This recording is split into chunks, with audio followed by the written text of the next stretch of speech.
High everyone, welcome back to my channel Archi's lifestyle.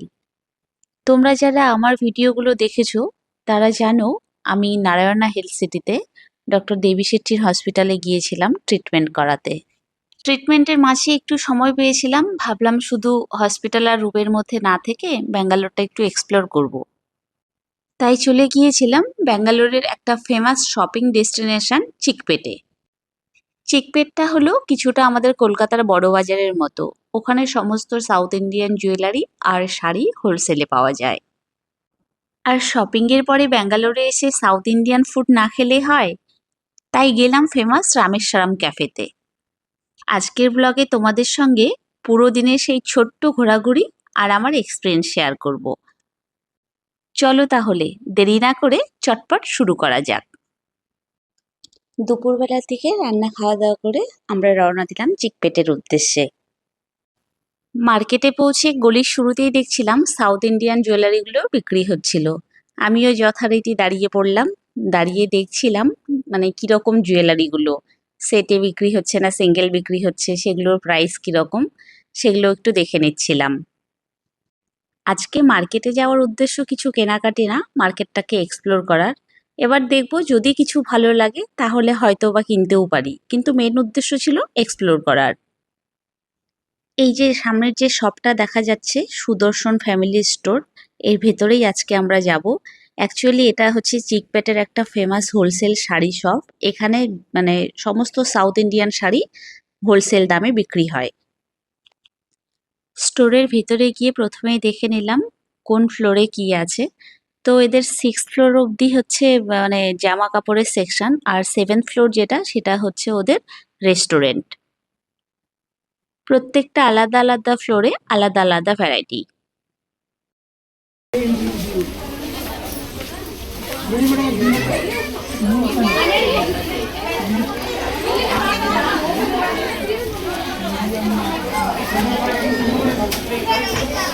1245 টাকা এই শাড়িটা। দাম হিসাবে শাড়িটা খুব ভালোই লাগছে আমার, কালার কম্বিনেশনটাও খুব বেশি।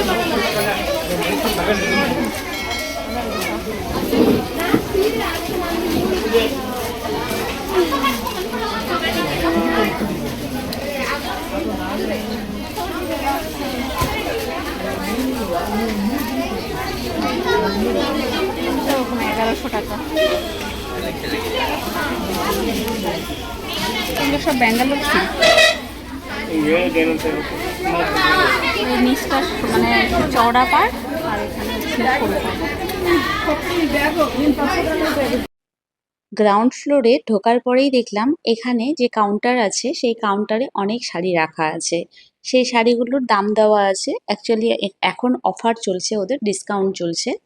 তো তুমি নিজের মতন করে শাড়ি দেখতেও পারো, আবার ওখানে যারা শপকিপার আছে তাদেরকে তোমরা মানে তোমার যেটা পছন্দ সেটা বললে তারা বের করে দেবে।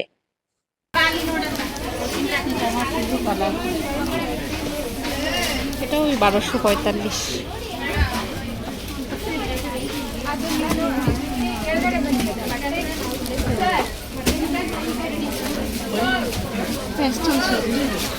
খুব মিষ্টি কালারটা আছে।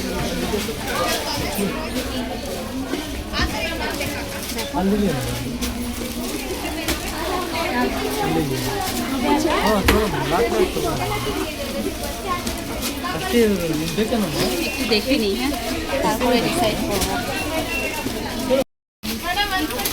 ব্লাউজ পিস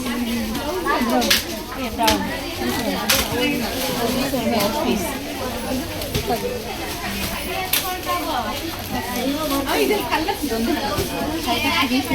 এটা হচ্ছে 3200 টাকা দাম, আপনার ডিসকাউন্ট 2560 টাকা।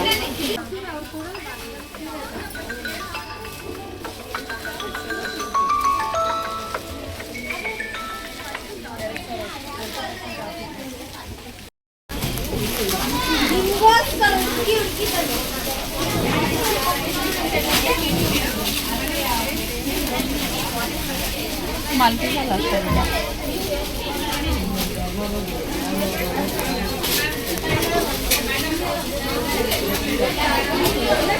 5690 টাকা দাম, আর ডিসকাউন্ট করে পড়ছে 4965। শাড়িটা হেভি আছে।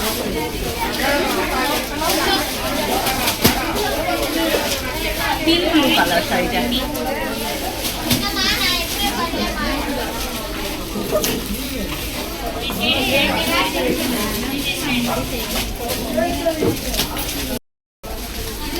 এই শাড়িটা একটা জর্জেট শাড়ি, 725 টাকা দাম। এখানে যা শাড়ি আছে এই উপরে শাড়িগুলো বক্সে, এগুলো সব 725 টাকা করে।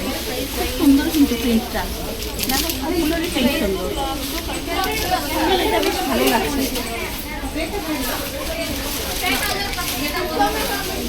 এগুলো সব 725 করে, প্রিন্টগুলো সুন্দর।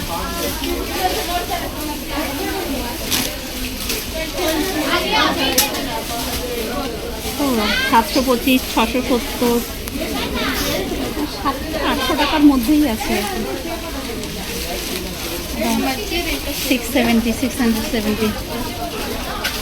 এগুলো ইজি ক্যারি করা যায়, খুব সফট শিফন শাড়ি।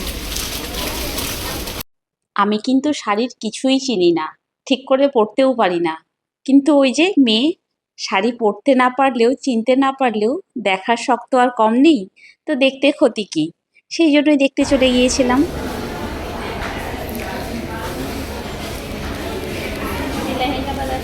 27,000 টাকা দাম, ঠিক আছে, আপনার ডিসকাউন্ট হচ্ছে 21,595।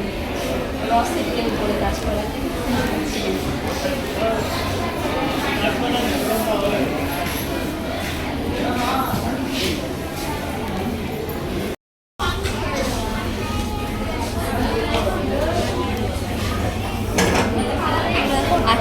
টাকা দাম, আফটার ডিসকাউন্ট 3200। এটা ভালো লাগছে, বটল গ্রিনের সাথে এই কালারটা, বটল গ্রিন আর ম্যাজেন্টা কালার। শাড়িটার গ্লেজ দিচ্ছে, সব শাড়িগুলো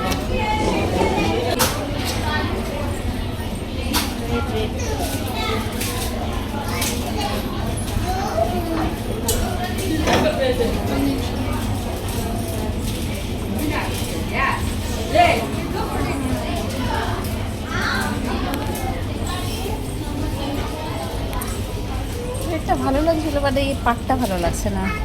এটা কত দাম জানো? 3750, আর ডিসকাউন্ট করে হচ্ছে 3000 টাকা। বডিটা ঠিক আছে, বাট এইটা আমার ভালো লাগছে না। এটা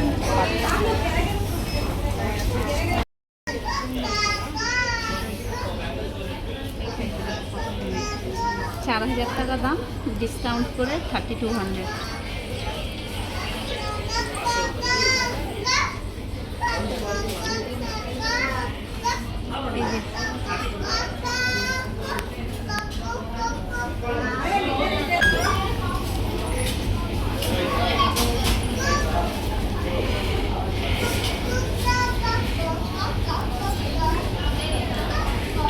এখানে মোটামুটি ওরকমই রেঞ্জ আছে, এই ব্যাগটাতে করার মতো 3200, 3500, 4000। এটার আবার অনেক কালার আছে, এখানে সব কালার। শাড়িগুলো খুব সফট।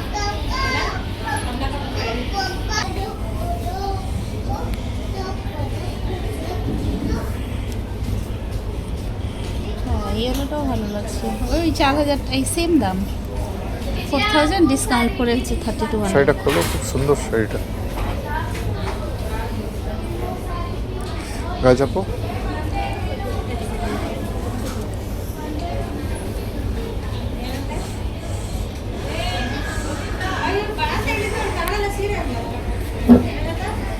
ভালো লাগছে না? এই কালারগুলোতে তো রং খুলে। হ্যাঁ, শাড়ি পরতে পারি না, কিন্তু শাড়ি কিনতে চলে এসেছি। সেটা খুব সুন্দর লাগছে। এই শাড়িটা মনে হয় পঞ্চমপল্লী, আমি যদিও সঠিক নাম জানি না, কিন্তু আমি যতদূর জানি এটা মনে হচ্ছে পঞ্চমপল্লী। তো এই শাড়িগুলোর অনেকগুলো কালার ছিল, এই কালারগুলো বেশ ভাইব্রেন্ট কালার ছিল, তো আমাদের ওই সেগমেন্টটা ভালো লাগছিল, তাই আমরা খুলে খুলে দেখছিলাম। এই যে একটু আগে যে ইয়েলোটা দেখালাম, ওটারই এটা কালার, এটা হচ্ছে একটা blue colour. Blouse piece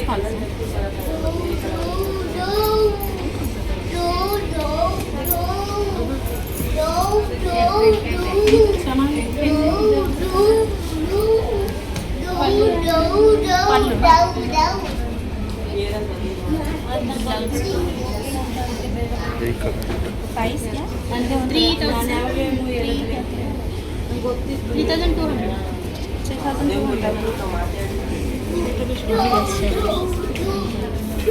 all body this type of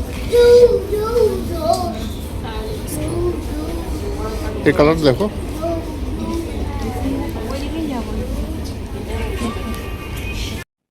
এখানে যে শাড়িগুলো দেখছি সেই শাড়িগুলো হচ্ছে 3000 সেগমেন্টের।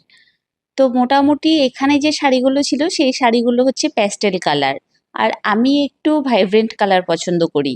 যেহেতু আমি শ্যামবর্ণ, সেই জন্য আমার মনে হয় যে আমাকে প্যাস্টেল কালার মানাবে না, একটু ভাইব্রেন্ট কালার আমার বেশি পছন্দের আর কি। তো আমি সেখানে গিয়েও মানে বিভিন্ন ধরনের শাড়ি রাখা ছিল, সেগুলো দেখছিলাম।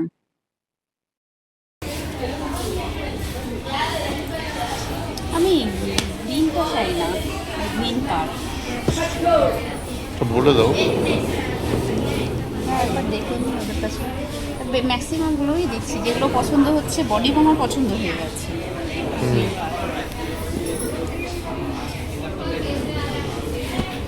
আর হলুদটা খাবো না।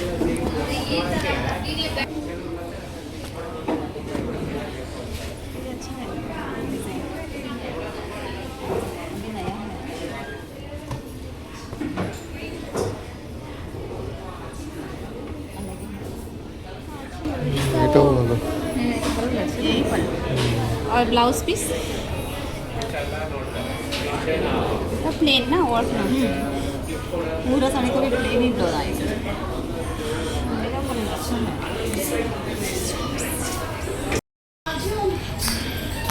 কোনটা বেশি হেল্প যাচ্ছে, একটু লাইট থেকে দূরে যায়।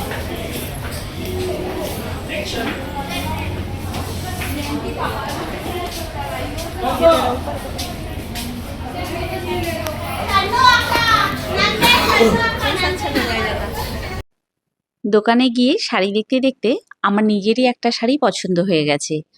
এই যে গোল্ডেন আর পিঙ্ক কালার, এই শাড়িটা আমার খুব পছন্দ হয়েছে। তো পছন্দ যখন হয়েছে, শাড়ি পরি আর না পরি এটা আমার কালেকশানে চলে এলো। তো এই শাড়িটাকে নিয়ে নিলাম। এই দোকানটা অনেক বড়, কিন্তু হচ্ছে বাজেট ফ্রেন্ডলি, মানে সমস্ত রকম মানুষের জন্য এখানে শাড়ি আছে। 250-300 টাকা থেকে শুরু করে কয়েক লাখ টাকা পর্যন্ত শাড়ি আছে। তোমার বাজেট যেরকম সেইভাবে তুমি শাড়ি নিতে পারো। তো আমার বাজেট অনুযায়ী এই শাড়িটা আমার খুব পছন্দ হয়েছে। তো পছন্দ যখন হয়েছে তখন এই শাড়িটাকে নিয়ে নিলাম। মার্কেট এক্সপ্লোর করতে গিয়ে নিজের জন্য একটু শপিংও হয়ে গেল। এই দোকানটা হচ্ছে চিকপেট মেট্রো স্টেশন থেকে ওয়াকিং 5 মিনিটস। ব্যাঙ্গালোরে এলে মানে তুমি যদি শপিং করতে চাও তাহলে তোমাকে কয়েক ঘন্টা হাতে সময় নিয়ে আসতেই হবে। আমার তো শপিং করার কিছু ছিল না, জাস্ট দেখতে গিয়েছিলাম। এই যে দেখো সাউথ ইন্ডিয়ান জুয়েলারিগুলো কি সুন্দর। এরপরে আমরা মেট্রো ধরতে মেট্রো স্টেশনের দিকে এগোচ্ছিলাম। তো মেট্রো স্টেশনের দিকে যখন যাচ্ছিলাম তখন দেখি এরকম একটা ফলের গলি আছে, সেখানে হোলসেলে সবকিছু বিক্রি হচ্ছে। এখানে যে সমস্ত রকম ফল রাখা ছিল সেই ফলগুলো কিন্তু আমাদের কলকাতা বা গুয়াহাটির তুলনায় বেশ কম দাম। শাড়ি শপিং করে যেহেতু ফলের গলিতে ঢুকেই পড়েছি, তো কিছু ফল না কিনলে ঠাকুর পাপ দেবে না, তো সেই জন্য কিছু ফল কিনে নিলাম। এখানে সবথেকে বেশি যেটা সস্তা আমার লেগেছে সেটা হচ্ছে বেদানা আর এই অ্যাভোকাডো।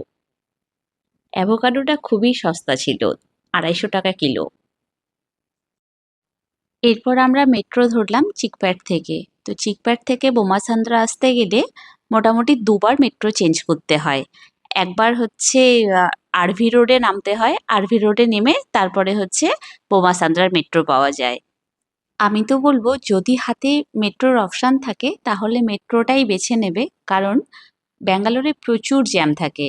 আমরা যখন ক্যাবে করে গিয়েছিলাম আমাদের যেতে সময় লেগেছিল মোটামুটি 2.5 ঘন্টা, আর আমরা ফেরার সময় মেট্রোতে মাত্র 45 মিনিটসে মেট্রো করে পৌঁছে গেলাম আমাদের ডেস্টিনেশনে।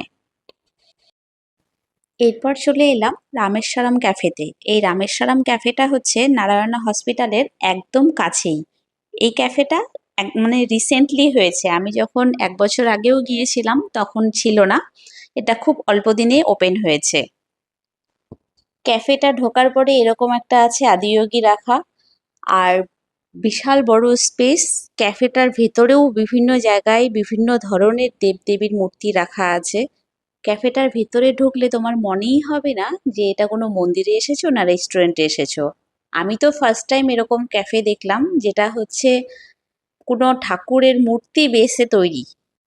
ক্যাফেটা যেরকম সুন্দর সেরকম ভাবেই কিন্তু সবসময় পরিষ্কার পরিচ্ছন্ন করে রাখা হচ্ছে। মানে হচ্ছে ক্যাফেটা হচ্ছে সেলফ সার্ভিস, তুমি কাউন্টার থেকে তুমি খাবার নিয়ে এসে ওখানে টেবিল চেয়ার রাখা আছে, এমনি তোমার বসার জায়গা আছে, তোমার যেখানে খুশি সেখানে বসে তুমি খেতে পারো। এই ক্যাফেটাতে কিন্তু ওখানকার যতগুলো রেস্টুরেন্ট বা ক্যাফে আছে সেগুলোর তুলনায় অনেক বেশি ভিড়ভাট্টা হচ্ছিল। পুরো ক্যাফেটা জুড়ে বিভিন্ন জায়গায় মানুষ ছড়িয়ে ছিটিয়ে বসে খাবার খাচ্ছিলেন। আমরা এখানে অর্ডার দিয়ে দিয়েছিলাম ঘি পুট্টি ধোসা আর ছিল দই বড়া। ধোসা নিয়ে তো কোনো কথাই হবে না, অসাম ছিল টেস্ট। আর দই বড়াটা একদম নর্মাল ছিল, আমার সেরকম ভালো লাগেনি। ধোসার প্রাইস পড়েছিল 160 টাকা পার পিস। যাই হোক, খেয়ে দিয়ে তারপরে বাড়ি চলে এলাম। আজকের ভিডিওটি এই পর্যন্তই। ভিডিওটি যদি ভালো লেগে থাকে তাহলে প্লিজ লাইক, কমেন্ট ও শেয়ার করো। আর তোমরা যারা আমার চ্যানেলে নতুন, চ্যানেলটিকে সাবস্ক্রাইব করে দিও। ভালো থেকো, সুস্থ থেকো। সায়োনারা।